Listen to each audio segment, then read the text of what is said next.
Hello my dear friend, welcome to my YouTube channel Lakshya shooter. मैं लक्ष्य त्रिपाठी अपने YouTube channel में आप सभी का स्वागत करता हूँ। स्टूडेंट, आज हम लोग न्यू बुक एनसीईआरटी के हिस्ट्री का चैप्टर 1 क्लास 10 का यूरोप में राष्ट्रवाद का उदय पढ़ेंगे।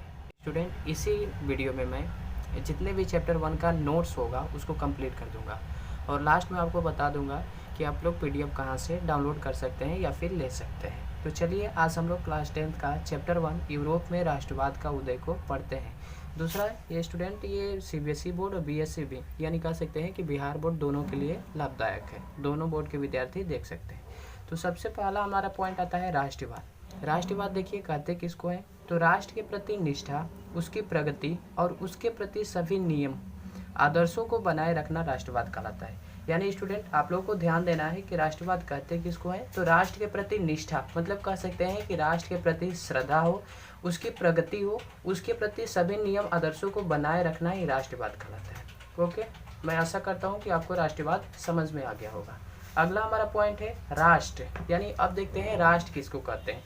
तो अर्नेस्ट रेनर के अनुसार समान भाषा मीन्स कहने का है कि समान लैंग्वेज, नस्ल, धर्म से बने क्षेत्र को राष्ट्र कहते हैं।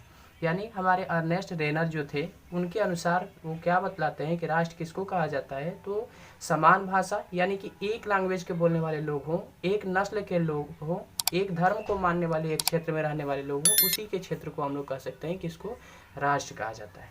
अब हमारा आता है नारीवाद। स्टूडेंट, नारीवाद किसको कहते हैं, तो इसका हमने लिखा हुआ है कि स्त्री पुरुषों की सामाजिक, आर्थिक एवं राजनीतिक सोच के आधार पर महिलाओं का अधिकार नारीवाद कहलाता है। यानी अगर आपसे कोई ये पूछे कि नारीवाद किसको कहते हैं तो आप बता सकते हैं कि स्त्री पुरुषों की सामाजिक यानी कह सकते हैं सोशल, इकोनॉमिक एवं पॉलिटिक्स सोच के आधार पर महिलाओं का अधिकार नारीवाद कहलाता है। अब हमने यहाँ से स्टार्ट किया है अपने चैप्टर के बारे में। अभी तक तो ये स्टूडेंट हमारी क्या थे, डिफिनेशन था, लेकिन अब हम लोग चैप्टर का स्टार्टिंग करते हैं। जैसे कि हमारा चैप्टर में दिया हुआ है फ्रांसीसी क्रांति और राष्ट्र का विचार। स्टूडेंट, सबसे मुख्य बात यह है कि एनसीईआरटी जल्दी किसी को वो भी क्लास 10 का समझ में नहीं आता है, चाहे कितना भी बड़ा टीचर भी क्यों ना हो, लेकिन मैंने कोशिश किया है कि इसको हम लोग पॉइंट में पढ़ें। तो फ्रांसीसी क्रांति और राष्ट्र के विचार के बारे में हम लोग पढ़ते हैं, जिसमें सबसे पहला पॉइंट हमने दिया है कि फ्रांसीसी क्रांति की शुरुआत 1789 में हुई थी। यानी अगर कोई आपसे ये पूछे कि फ्रांस की क्रांति की शुरुआत कब हुई थी तो बता सकते हैं 1789 में। फ्रांसीसी क्रांति में सभी लोग की मांग थी कि राजतंत्र को हटाकर प्रजातंत्र बनाया जाए। यानी जो फ्रांसीसी क्रांति में लोग मांग रहे थे, मीन्स कह सकते हैं राजाओं से मांग हो रही थी या फिर जो शासन में था उससे मांग हो रही थी कि राजतंत्र को कह सकते हैं। राजतंत्र होता क्या है, तो राजतंत्र का मतलब होता है राजा का लड़का आएगा फिर उसका लड़का आएगा, यही कहने का मतलब है कि ये राजतंत्र होता है, तो उसको हटाकर प्रजातंत्र किया जाए। ठीक है। अगला हम लोगों का है कि फ्रेंच की भाषा को राष्ट्रभाषा घोषित किया जाए। यानी जो हमारा फ्रेंच लैंग्वेज है उसी को हम लोग क्या करें कि नेशनल लैंग्वेज घोषित कर दें। अगला हमारा पॉइंट है कि स्कूल या फिर छात्रों के लिए एक क्लब की स्थापना की गई जिसका नाम था जैकोबिन क्लब। अगर आप लोग एनसीईआरटी पढ़ेंगे, एनसीईआरटी के बुक से मेरा जितने भी ये नोट्स बनाए हैं सभी एनसीईआरटी के नोट्स हैं, तो स्कूल या फिर कह सकते हैं छात्रों के लिए एक क्लब की स्थापना की गई जिसका नाम था जैकोबिन क्लब। सभी भार तथा किराए की एक व्यवस्था किया जाए। अब देखिए यहाँ पे आपको कंफ्यूजन होगा कि सर सभी भार तथा किराए का मतलब क्या है, तो देखिए जो फ्रांसीसी थे यानी उसमें जितने भी अलग अलग देश थे वो सभी लोग क्या करते थे कि एक जगह का सामान दूसरे जगह पे जाने पे या तो उसका वेट कम हो जाता था या फिर वेट ज़्यादा हो जाता था, तो उसी को कहा गया है कि सभी का भार क्या हो, वेट क्या हो, इक्वल हो और किराया भी इक्वल हो। ऐसा ना हो कि जैसे मान लीजिए कि कहीं से 5 किलोमीटर गए तो वहाँ का पैसा हुआ 50 रुपया, तो दूसरे वहीं 6 किलोमीटर भी गए या फिर कह सकते हैं 5 किलोमीटर ही गए तो वहाँ पे 60 रुपया हो गया, तो ये तो ज़्यादा हो गया ना। तो इसी को कहा गया है कि सभी का भार तथा किराया की एक व्यवस्था किया जाए, मतलब अलग अलग ना हो। ठीक है स्टूडेंट, मैं आशा करता हूँ कि यहाँ तक आपको समझ में आया होगा। अगर आपको समझ में आ रही है तो वीडियो को लाइक करें, सब्सक्राइब करें और ज़्यादा से ज़्यादा शेयर करें। अब बात आती है यहाँ पे, देखिए स्टूडेंट हमारा टॉपिक बचा हुआ था नेपोलियन का शासन। अब इसके बारे में पढ़ते हैं कि नेपोलियन का शासन कैसा था, उसने कैसे शासन किया था। तो जब नेपोलियन फ्रांस पर अपना शासन चलाया तो प्रजातंत्र को हटाकर राजतंत्र को स्थापित कर दिया। यानी स्टूडेंट बीच में हम लोग कह सकते हैं कि प्रजातंत्र को हटाकर राजतंत्र आ गया था, लेकिन फिर जब नेपोलियन आता है तो वो क्या करता है कि फिर से प्रजातंत्र को हटाकर राजतंत्र कर देता है। देखिए स्टूडेंट, जिसको जिस चीज़ में फ़ायदा होगा एक्चुअली बात है कि वही वो करेगा। तो देखिए इसने क्या किया कि जो प्रजातंत्र था, कह सकते हैं कि जो प्रजा का राज था उसको हटाकर फिर से राजाओं का ही राज कर दिया। लेकिन इसने भी इस चीज़ को ध्यान में रखा कि कानून के सामने सभी को बराबर रखना चाहिए। ऐसा ना हो कि अमीर को ऊंचा दर्जा दिया जाए और गरीबों को निम्न दर्जा दिया जाए। ये कानून के मतलब कह सकते हैं आधार में नहीं था। जितना गरीबों को दिया जाएगा उतना ही अमीरों को भी दिया जाएगा। अगला हमारा पॉइंट आता है संपत्ति के आधार को अधिकार को सुरक्षित बनाया जाए। मीन्स कहने का है कि जिसके पास जितना धन हो उसके अधिकार को सुरक्षित रखा जाए। ऐसा ना हो कि किसी का धन संपत्ति को हड़प लिया जाए। भू दासत्व और जागीरदारी को शुल्क से मुक्ति दिलवाए। यानी यहाँ पे कह सकते हैं जैसे पहले चलता था ना कि खेत है तो उसके ऊपर टैक्स लगता था, तो उसने क्या किया कि इसके शुल्क से, शुल्क का मतलब कह सकते हैं वही टैक्स वगैरह से मुक्ति दिलवाया। सभी वर्ग को समान रखा। यानी सभी वर्ग का, देखिए वर्ग हम लोगों ने पढ़ा था कि 4 वर्ग होते हैं, जैसे ब्राह्मण हो गया, क्षत्रिय हो गए, शूद्र हो गया और वैश्य हो गया।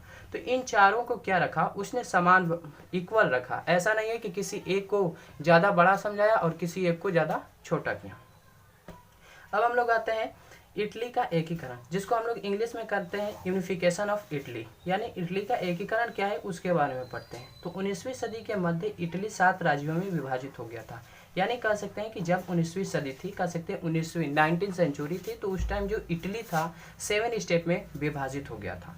1830 ईस्वी के दशक में जोसेफ मेज़नीन ने एकीकृत गणतंत्र के रूप में इटली के एकीकरण के लिए प्रयास करना आरंभ किया। मीन्स कहने का यहाँ पे है कि सबसे पहले अगर आपसे कोई पूछे कि 1830 में इटली को एकीकरण करने के लिए कौन प्रयास किया, तो ये बता सकते हैं जोसेफ मेज़नीन थे। ठीक है, आगे आते हैं। मेज़नीन, काबूर और गौरीबाल्डी ने मिलकर इटली का एकीकरण को संभव बनाया। यानी इसमें 3 लोगों ने मिलकर, ऐसे तो कह सकते हैं 3 ही लोग नहीं मिले, बहुत काफ़ी लोग मिले होंगे तब जाकर ये कह सकते हैं कि यूनिफिकेशन हुआ होगा। लेकिन जो मुख्य नाम है वो 3 लोग का है। एक है मेज़नीन, दूसरा है काबूर एवं तीसरा है गौरीबाल्डी ने मिलकर इटली का एकीकरण को संभव बनाया था। अगला आता है 1869 में इमैनुअल द्वितीय को एकीकृत इटली का राजा घोषित किया गया। यानी जब कह सकते हैं कि इटली का यूनिफिकेशन हो गया, यानी एकीकरण हो गया, तो उसके बाद एक राजा थे जिनका नाम था इमैनुअल द्वितीय, जिसको कि वहाँ का राजा घोषित किया गया। अब आते हैं हम लोग जर्मनी का एकीकरण। स्टूडेंट, इसी वीडियो में मैं पूर्ण चैप्टर 1 का सभी चीज़ को पढ़ा दूंगा। अब दूसरा वीडियो बनाने की कोई आवश्यकता नहीं पड़ेगी। जर्मनी का एकीकरण यानी कह सकते हैं यूनिफिकेशन ऑफ जर्मनी।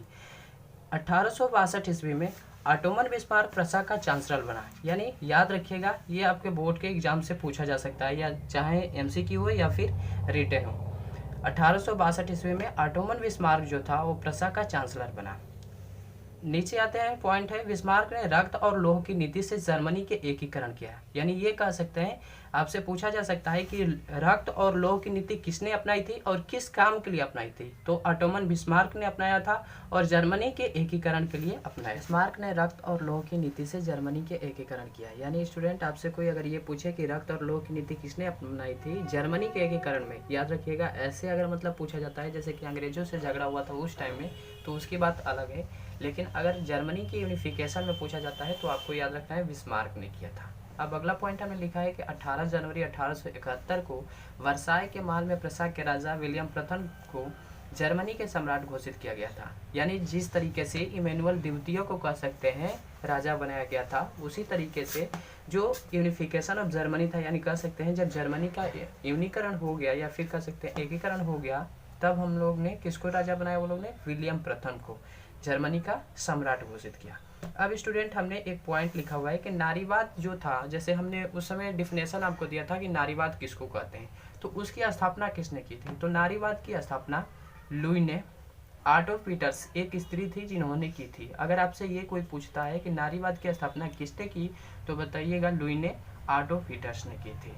ठीक है स्टूडेंट, आशा करते हैं इतना आपको समझ में आया होगा। अगला हम लोग का है निरंकुशवाद क्या होता है। अब देखिए स्टूडेंट, ये हमारा लास्ट पॉइंट है अकॉर्डिंग टू एनसीईआरटी, यानी कह सकते हैं कि एनसीईआरटी के अनुसार ये हमारा लास्ट पॉइंट है कि निरंकुशवाद किसको कहते हैं या फिर क्या होता है।